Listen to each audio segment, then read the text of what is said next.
Hello friends and welcome to another First Chapter Fridays. So today our book is Redwall by Brian Jacques, and this is a series. It's pretty thick, but this is one of my favorite series. So we're going to read the first chapter and then I'll read you the synopsis. Matthias cut a comical little figure as he wobbled his way along the cloisters with his large sandals flip-flopping and his tail peeping from beneath the baggy folds of an oversized novice's habit. He paused to gaze upwards at the cloudless blue sky and tripped over his enormous sandals. Hazelnuts scattered upon the grass from the rush basket that he was carrying. Unable to stop, he tumbled cowl over tail. Bump!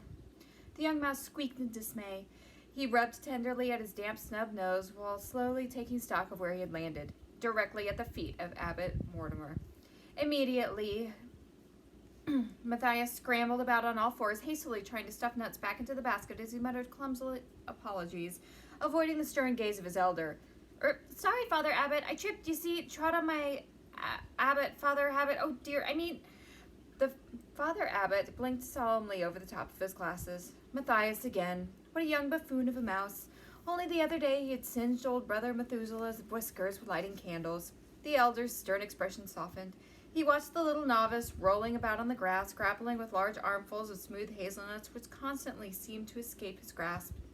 Shaking his old gray head, yet trying to hide a smile, Abbot Mortimer bent and helped to gather up the fallen nuts. "Oh, Matthias, Matthias, my son," he said wearily, "when will you learn to take life a little slower, to walk with dignity and humility? How can you ever hope to be accepted as a mouse of Redwall when you are always dashing about, grinning from whisker to tail like a mad rabbit?" Matthias tossed the last of the hazelnuts into the basket and stood awkwardly shuffling his large sandals in the grass. How could he say aloud what was in his heart? The abbot put his paw round the young mouse's shoulder, sensing his secret yearnings, for he had ruled Redwall wisely over the course of a number of years and gained much experience of mouse life. He smiled down at his young charge and spoke kindly to him. "Come with me, Matthias. It is time that we walk together." A curious thrush perched on a gnarled pear tree watched the two figures make their way at a sedate pace in the direction of the great hall, one clad in greeny brown of the order and the other clad in the lighter green of a novice. They conversed earnestly in low tones. Thinking of what a clever bird he was, the thrush swooped down on the basket that had been left behind. Twisters. The basket contained only hard nuts locked tight within their shells. Feigning a lack of interest, lest any other birds be witness to his silly mistake, he began whistling jauntily a few bars of his melodious summer song, strolling nonchalantly over to the cloisters of walls in the search of snails. It was cool inside the great hall. Sunlight flooded down, slanting the rainbow-hued shafts from high, narrow stained-glass windows. A million-colored dust motes danced and swirled as the two mice trod in the ancient stone floor. The Father Abbot halted in front of the wall, which hung a great long tapestry. This was the pride and joy of Redwall. The oldest part had been woven by the founders of the abbey, but each successive generation had added to it. Thus the tapestry was not only a priceless treasure, but it was also a magnificent chronicle of the early Redwall history. The abbot studied the wonderment in Matthias's eyes as he asked him a question, the answer to which the wise mouse already knew. "What are you looking at, my son?" Matthias pointed to the figure woven in the tapestry. It was the heroic-looking mouse, with a fearless smile on his handsome face. Clad in armor, he leaned casually on an impressive sword, while behind him foxes, wildcats, and vermin fled in terror. The young mouse gazed in admiration. "Oh, Father Abbot," he sighed, "if only I could be like Martin the warrior. He was the bravest, most courageous mouse that ever lived." The abbot sat down slowly on the cool stone floor, resting his back on the wall. "Listen to what I say, Matthias. You have been like a son to me ever since you first came to our gates as an orphaned woodland mouse begging to be taken in. Come, sit by me and I will try to explain to you what our order is all about. We are mice of peace. Oh, and I know that Martin was a warrior mouse, but those were wild days when strength was needed, the strength of a champion such as Martin. He arrived here in the deep winter from where the founders were under the attack of many foxes, vermin, and the great wildcat. So fierce a fighter was Martin that he faced the enemy single-paw, driving them mercilessly far from Mossflower. During the rout, Martin fought a great battle against overwhelming odds.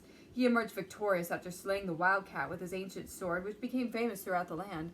But in his last bloody battle, Martin was seriously wounded. He lay injured in the snow until mice found him.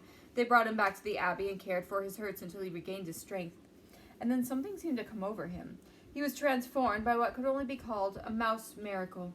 Martin forsook the way of the warrior and hung up his sword. That was when our order found its true vocation. All the mice took a solemn vow never to harm another living creature unless it was an enemy that sought to harm our order by violence. They vowed to heal the sick, care for the injured, and give aid to the wretched and impoverished. So it was written, and so it has been ever since all the ages of mousekind ever since. Today, we are deeply honored and highly respected society. Everywhere we go, even far beyond Mossflower, we are treated with courtesy by all creatures. Even predators will not harm a mouse who wears the habit of the order. They know that he or she is one who will heal and give aid. It is an unwritten law that a Redwall mouse can go anywhere, through any territory, and pass unharmed. At all times, we must live up to this. It is our way of life. As the abbot spoke, so his voice increased in volume and solemnity. Matthias sat under his stern gaze, completely humbled. Abbot Mortimer stood and put a wrinkled old paw lightly on the small head, right between the velvety ears, now drooping with shame. Once more the abbot's heart softened towards the little mouse. Poor Matthias, alas for your ambitions. The day of the warrior is long gone, my son. We live in peaceful times, thank heaven, and you need only think of obeying me, your abbot, and doing as you are bidden. In time to come, when I am long gone to my rest, you will think back to this day and bless my memory, for then you will be a true member of Redwall. Come now, my young friend, and cheer up. It is the summer of the late rose, and there are many, many days of warm sun ahead of us. Go back and get your basket of hazelnuts. Tonight we will have a great feast to celebrate. My golden jubilee as an abbot. When you've taken the nuts to the kitchen, I have a special task for you. Yes, indeed, I'll need some fine fish for the table. Get your rod and line. Tell Brother Alf that he is to take you fishing on the small boat. That's what young mice like doing, isn't it? Oh, who knows? You may land a fine trout or some sticklebacks. Run along now, young one.